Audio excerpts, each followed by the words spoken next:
Previously, on keeping up with the Kenya Kwanza government. Unasema Ruto aende, Ruto aende. Aende alafu nani ifanyike? If Kenyan elections were a Netflix series, Raila Odinga's rigging claims would be the never-ending plot twist. Repeated season after season, yet still keeping audiences on the edge of their seats. Nairobi hoye! Baraka hoye! Baraka hoye!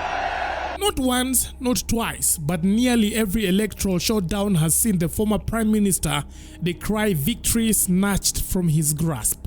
Like a political thriller with the same antagonist, electoral fraud.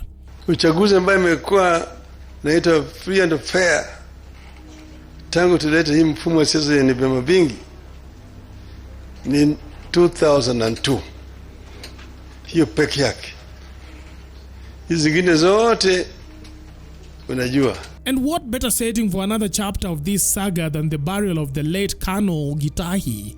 What should have been a solemn send-off turned into a history lesson in election malpractice, courtesy of Raila Odinga himself. Now, according to him, Kenya's last legitimate election was in 2002. After that, democracy apparently took a nosedive into the abyss of rigging. Uchaguzi ambayo imekuwa naitwa free and fair tangu tulete hii mfumo wa siasa yenye vyama vingi ni 2002. Hiyo peke yake.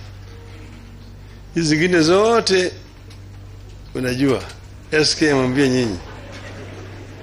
SK mwambie nyinyi. Kwa hivyo mimi usimwambie mimi nataka mimi nishinde. Mimi sashinda mara mingi.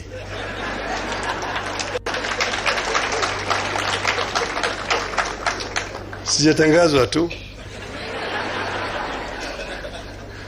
Mimi najua mwaka juzi tulikuwa nasema fungeni saba. Tulisema tufungeni saba. Maana tulikuwa najua ndani ya saba kuna ukweli. Walifungua. Lakini muhimu ni kwamba Kenya ni mkubwa kushinda sisi zote. What's important is democracy is a project. It's not an instant coffee that you brew and drink at the same time. Media mogul SK Macharia was right there to back him up, not just with words, but with the receipts. Raila had won with 1.8 million votes, and I was picked from my house. The billionaire dropped bombshells, alleging that the 2013, 2017, and the 2022 elections were a grand sham, engineered by former President Uhuru Kenyatta and William Ruto, who is the current president of Kenya, using a fraudulent voter registrar. Because all this is in our records about the election of 2022.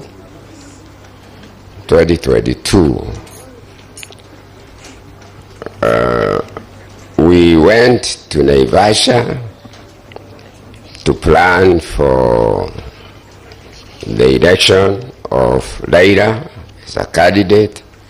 Again, remember, it is Uhuru against Raila, and I'm campaigning for Raila. And at Naivasha, I tried to explain that the register that is going to be used has fake voters, but Raila was so impatient, he stopped me from explaining. But these four commissioners that will resign in the end or were fired, they came to my house and I showed them how the register is not true. But that's how, obviously, again, and you remember Musando, that's how the votes have been put in. And now I come to 2022 election, whereby I try to convince Raila that the voter register that is going to be used is not proper, and they should give it to us, even if we are going to be his agents and organize the agents. he didn't think so, and because of the handshake with the Uhuru, he thought it is a free flow.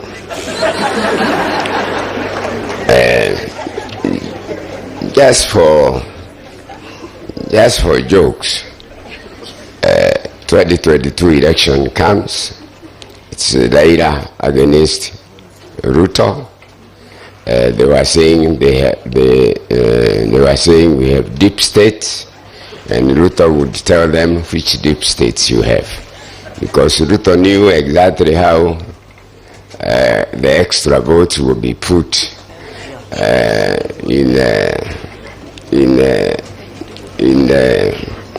it doesn't matter. You know, I'm 82 years. If I get kidnapped or hijacked, 84. It doesn't matter. Kano has gone and he was younger than me.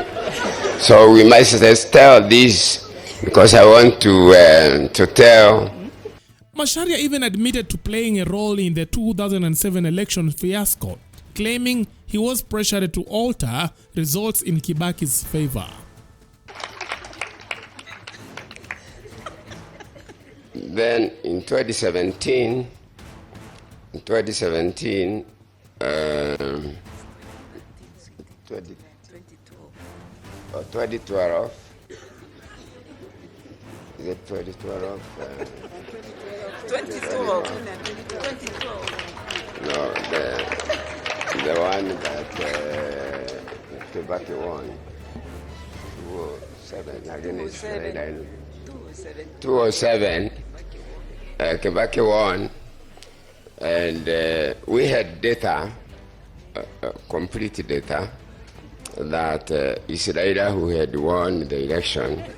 I know some people will run away here, but let them run away, because we agreed with the Getahi.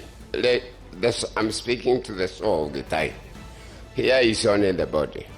And we had agreed whoever dies first will reveal this information for the country. So that's why I'm doing it. Our data was showing Raila had won with 1.8 million votes, and I was picked from my house at night, and all the returning officers from Mount Kenya region were held somewhere, and their return forms taken, and I was taken to my office.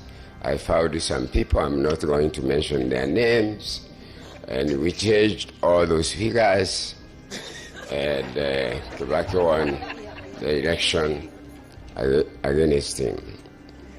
I'm not going to mention about 2013 election, which again was Uhuru, or 2012 to 2013.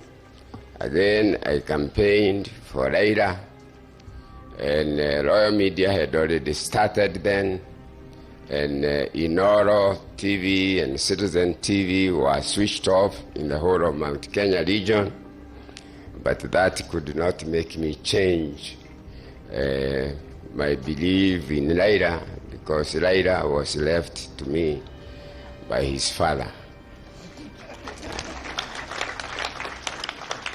Then, yet in a twist that caught many off guard, Raila Odinga, despite this rigging gospel, threw cold water on the calls to impeach President Ruto. His message: patience, dear Kenyans.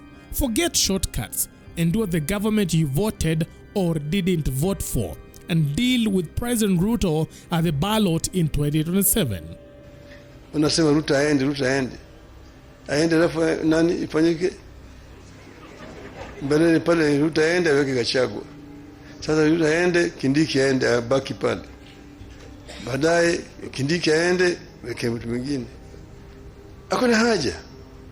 2027 itafika. Lakini Wakenya wako na shida, mpaka ya shida yatatuliwe sasa, sio siku nyingine. Hatuwezi kupiga siasa miaka mitano yote mfululizo. Nchi haiwezi kuendelea mbele. Maanake mkiweka nchi katika hali ya campaign, kelele mingi zaidi, kuna kazi inafanyika mpaka kuwe na wakati ambaye kazi inafanywa, na baadaye tunarudi tena kwa campaign. Si namna hiyo? Si namna hiyo? Hiyo ndio mimi najua, ndio sababu unaona baba ako hapa, na mimi nilisema, niliuliza wa Kenya kama mnataka niendelee, wakaniambia endelea. Baba, endelea si endelee? A curious stance from a man who has spent decades arguing that the ballot never truly speaks in Kenya.